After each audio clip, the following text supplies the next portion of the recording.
Code monkey, get up, get coffee. Code monkey, go to job. Code monkey, have boring meeting with boring manager Rob.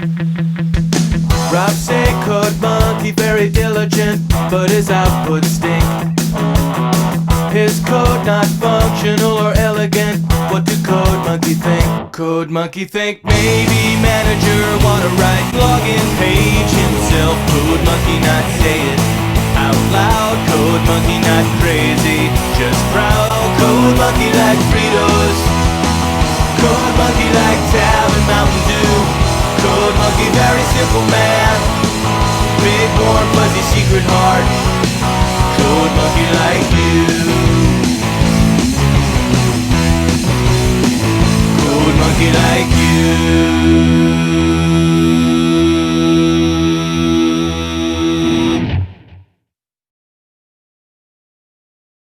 What's new, Dino Dudes? It's me, the Media Raptor, and welcome back to another episode of the Media Raptor Reviews. Tonight, we're getting ready for Halloween, which is one of the best holidays there is. And one of the few holidays there is, actually, when you stop and think about it, but whatever. Well, I look talking about a horror movie. It's going to be the first of a three-parter, sort of 3 reviews that will all be horror-themed leading up to a special on Halloween itself. Tonight, we're going to take a look at a Netflix original movie, because Netflix has such a great track record of original programming. It's a 2020 film called Cadaver. Some of you may have seen trailers or the poster for it. It's the one with like the golden mask and all that. It's, from what I understand, it's a Finnish or a Norwegian film or something. Yeah, I believe it's Norwegian, actually, from what I've read. It certainly was an interesting movie. The plot was essentially, it's set like maybe a couple years after some sort of massive, horrific, apocalyptic event, which is now apparently a nuclear war when you read it on IMDb, which they never explain in the movie. And this family essentially ends up going to this hotel for a dinner and a show. The catch being, the whole hotel is the show. Anybody who's not wearing this golden mask is an actor. And you're allowed to walk around, to follow them, to literally see all these plots come together, what's going to happen, and there's like 100 different stories being told. It's a cool idea. And then, of course, because, horror movie, this is not what it seems to be. But that's where things start to get problematic, because the movie becomes extremely predictable after about the first half an hour. And it never really goes out of its way to try and do anything that'll kind of like trick you or make you realize, wait, no, you were wrong, it was actually this. It's always, oh wait, you figured it out, okay, yeah, that's pretty much the plot then. It's a horror movie that also kind of suffers from a massive problem horror movies in the 70s had, which is extremely idiotic characters. In fact, most of the issues in this movie is because the main female lead is one of the stupidest characters I've seen in a long time. Now, I will give the movie credit. It is kind of an interesting commentary on the idea of grief, loss, and desperation for some sort of freedom, especially in a time when we're all trapped inside. The idea of being allowed to go experience something great, to kind of relive a memory from your past. Why wouldn't you jump on that? They do actually kind of set that up, as she used to be an actor, apparently, in like Shakespearean plays, and now she has nothing and feels desperate, lonely, and worthless. But she is also kind of an idiot. It really is, it's that annoying cliche of, oh no, it's real, you just don't believe me, or oh, you can't see that it's real until it's too late, where no, it really should have been obvious from the word go that this was real, and you're just an idiot. So the movie, to go into some spoilers, it turns out this whole hotel is like this really creepy place that's set up to be all twisted and have sinister ulterior motives. But pretty much from the word go, from the minute you meet the guy running the place, I immediately thought, okay, this is his motivation, this is his deal.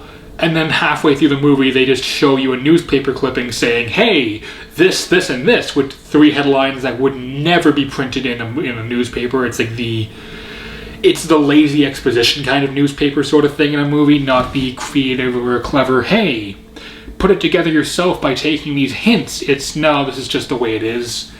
Although halfway through, like just over the halfway mark, there is a pretty interesting twist on certain aspects of the film. And I do like the idea of nobody believing it's real if you're not wearing a mask. And going back to the masks, they do something pretty creative with them towards the end. I have to give them credit.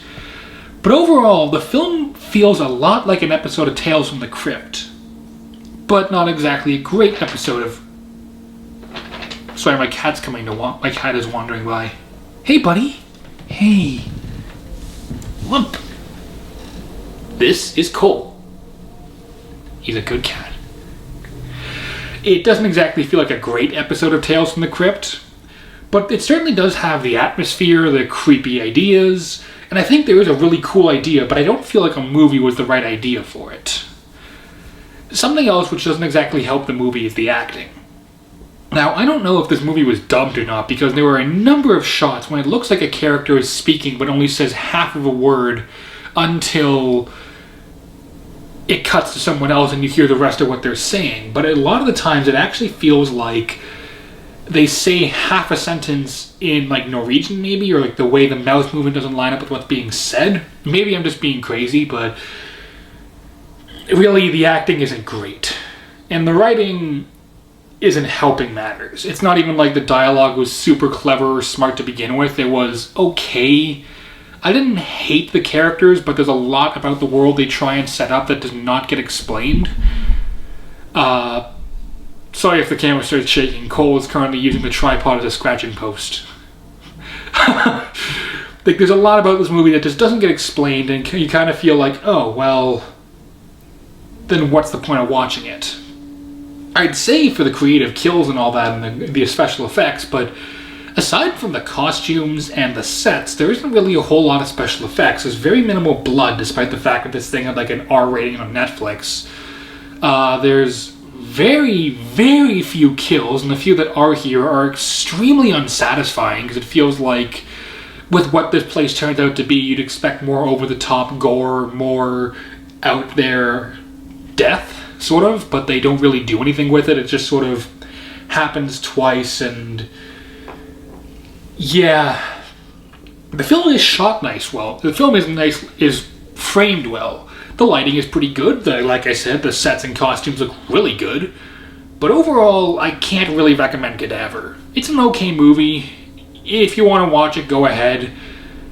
But there are definitely better films out there. Like, for example, Cube, or most of Tales from the Crypt, or...